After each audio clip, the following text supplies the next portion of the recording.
দায়িত্বশীল রাজনৈতিক দল, আমরা যে কোনো কিছু তদন্তে ছাড়া বলতে চাই না, কিন্তু অপরাপর ঘটনা সার্বিক পরিস্থিতি দেখে যেটা বোঝা যাচ্ছে যে এটার পেছনে কোনো স্যাবোটাজ, কোনো ষড়যন্ত্র থাকতে পারে।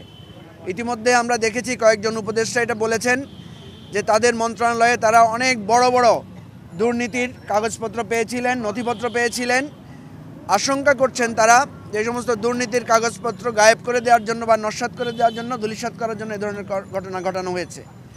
আমরা শুধু আজকের এই ঘটনার কারণে না, আগেও আমরা বলেছিলাম সরকারকে যে যেহেতু আমরা একটা চ্যালেঞ্জিং সময়ে এই সরকার দায়িত্ব নিয়েছে, সরকারকে অবশ্যই সতর্ক থাকতে হবে। কিন্তু আমি মনে করি অনেক জায়গায় অবহেলা এবং সতর্কতার অভাব আমরা দেখতে পাচ্ছি। বিকাশ সরকারকে অনুরোধ জানাবো, বলবো যে আপনারা দয়া করে যে সরকার পতিত সরকারের লোকজন এখানে রয়ে গেছে, হুমকি দেয়, মিছিল করে, আদালতের মধ্যে মিছিল করে, আপনারা দয়া করে আপনারা সচেতন হন এবং দৃঢ় পদক্ষেপ নেন। জনগণ তো আপনাদেরকে এখানে বসিয়েছে, আপনাদের ভয়টা কিসের? আপনারা যদি দৃঢ় না হন, শক্তিশালী না হন, এবং এখানে যারা রয়ে গেছে এর মধ্যে সচিবরা যারা এখনও দুষ্কৃতী আচরণ করতেছে, এই ব্যাপারগুলো আপনাদেরকে দেখতে হবে। গোয়েন্দা সংস্থা, আমি আমাদের যে chief of army staff general Waker সাহেবকে বলবো যে যে গোয়েন্দা সংস্থাগুলো রয়েছে, ডিজিএফআই এবং অন্যান্য যে তাদেরকে আপনি কাজে লাগান না কেন? এখানে রাতভর আগুন জ্বলবে আর গোয়েন্দা সংস্থা জানবেন আগে? এটা তো হতে পারে না, এটা তো বাংলাদেশ না। আমাদের হৃদয় অনেক আগুন। 16 বছর ধরে যে পতিত সরকার যে অন্যায়গুলো করেছে, সেই দলিল দস্তাবেজ কোথায় কোথায় কী চুক্তি করেছে সেগুলো এখানে ছিল, সেগুলো সব পুড়িয়ে দিয়েছে। কিন্তু আমরা ছাড় দেবো না। আমরা রাজপথে আছি, ছাত্র জনতার সজাগ আছে, তারা টুপ করে ঢুকে পড়বে, এটা হতে দেবো না। পুড়েছে যে দস্তাবেজ, এরপর যারা রয়েছে তাদের এই বিচার সংগঠিত করা যাবে। এর বাইরে আপনার সেখানে অন্যান্য যে মন্ত্রণালয়গুলো ছিল, ডাক, টেলিযোগাযোগ থেকে শুরু করে এবং সড়ক যোগাযোগ বিভাগ, এটা অত্যন্ত রহস্যজনক। এবং কেন একটা নির্দিষ্ট জায়গায় 5 তলা থেকে উপরের দিকে এই ধরনের ঘটনা ঘটলো, এটা সবাই আজকে আশঙ্কা প্রকাশ করছে যে এর পেছনে কারো কোনো খারাপ উদ্দেশ্য আছে কি না।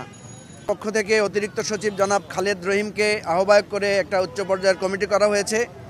এর বাইরে স্থানীয় সরকার বিভাগের পক্ষ থেকে একটা কমিটি করা হয়েছে, তদন্ত কমিটি। এবং আপনারা নিশ্চয়ই অনেকে দেখেছেন এবং আপনারা গিয়েছেন যে 5 তলা থেকে শুরু করে 8 তলা পর্যন্ত স্থানীয় সরকার এবং এলজিআরডি, যেটাকে আমরা বলি, এলজিআরডি বিভাগের প্রায় 80 ভাগ কাগজপত্র পুড়ে গেছে। 80 ভাগ কোনো ডকুমেন্টেশন নাই। বিশেষ করে আপনারা জানেন যে কতগুলো ঘটনা ঘটেছে। এই যে আমরা কিছুদিন আগে দেখলাম তবলিগের সেখানেও ঘটনা ঘটেছে।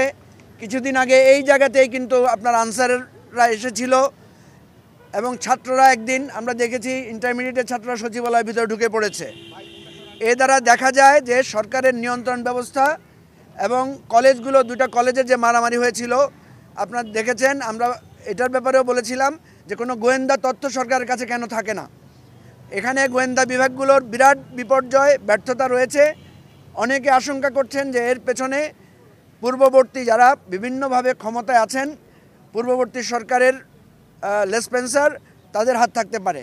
সেজন্য আমরা বলবো অত্যন্ত সতর্ক হওয়ার জন্য। আমি আপনাদেরকে আজকে সামনে রেখে দাবি জানাচ্ছি, স্পেশালি আপনার যে বিচার, আন্তর্জাতিক বিচার ট্রাইব্যুনাল যেটা আছে, এই ট্রাইব্যুনালে সতর্কতা জারি করার জন্য, অত্যন্ত নিরাপত্তা ব্যবস্থা কায়েম করার জন্য এবং আরও যে সমস্ত জায়গায় বিচার প্রক্রিয়া আছে সেগুলো ব্যাহত